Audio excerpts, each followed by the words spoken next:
Friends, Ravan is a very important character from our mythology, from our history, and from our religion. Ram fought Ravana and defeated him as a demon king. And therefore, Ravana's role in our history is anti Ram. There are more than 1.5 billion Hindus who believe in Hinduism. They believe that Lord Ram is our ultimate God. And because of Lord Ram, we have Bharat as a country, India as a country. And many people may not know, Ravana was born somewhere in North India, and so his wife, Queen Mandodari. Ravan was born in a village near Meerut, today's Meerut, and Mandodari was born in an area which is very close to Jaisalmer. And then they moved south and they created an empire which even gods were afraid of. He had such huge technology, access to technology. um, he could in not only in terms of weaponry but also in terms of transportation, and also uh, there are description of levitation. He could move mountains by simply doing a levitation device. So they had a huge technology and so much power in terms of their strength, military might, that even gods were afraid of Ravana. It is described very clearly and very vividly that Ravan had the power to travel across dimensions and also across any part of the world faster than speed of light travel, and he could return back in the same time. At the same time, he had another type of aircraft which could fly at the speed of thought. So if you think, hey, I want to go to moon, and it will just appear, you will appear, your craft will travel so fast that it will reach moon as soon as you stop thinking about it. So the craft could travel by the speed of thought. It is an amazing technology, and that is why he is also known as Aviator, because he had three to four different categories of aircraft with him. And we are not talking about the weapon machinery. He had the cloaking devices with him. He could disappear, appear out of nowhere, etc.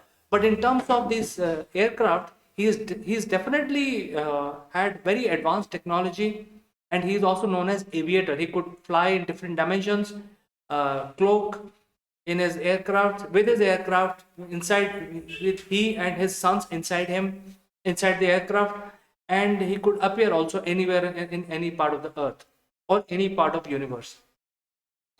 So this is something which is very very thought provoking, and unfortunately for the last 1000 years, not much of research being done in terms of finding more about this technology. And when Ram fought Ravan and he defeated Ravan, so it means that Ram, who actually hailed from a place called Ayodhya, he had a better technology than Ravan. That is why he was able to defeat Ravan. So I think we need more evidence. Is that we had the technology and now we are trying to reinvent the wheel again?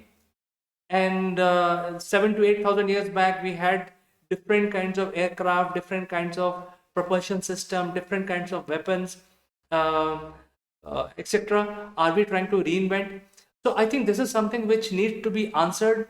And because this part of the world was colonized, and systematically the either the evidence were not searched or the evidence were destroyed, either case, I think we need to go down deep into this aspect and find out what is the reality, because this is a major part of our upbringing, major part of uh, our history, and we should get the myth out of the mythology, because people say that Raman and Ram were mythological character, but it's not true. It is definitely not true. So we need to get this myth out of it and get into a realistic world. And that is why Sri Lankan government has recognized, now Sri Lanka is an independent country now. Earlier it was part of Bharat, but they have recognized that it is their heritage, and they want to find out more facts about Raman, because he actually had a capital in that part of the world. So they have started archaeological research on this very subject about the aviation technology of Ravan.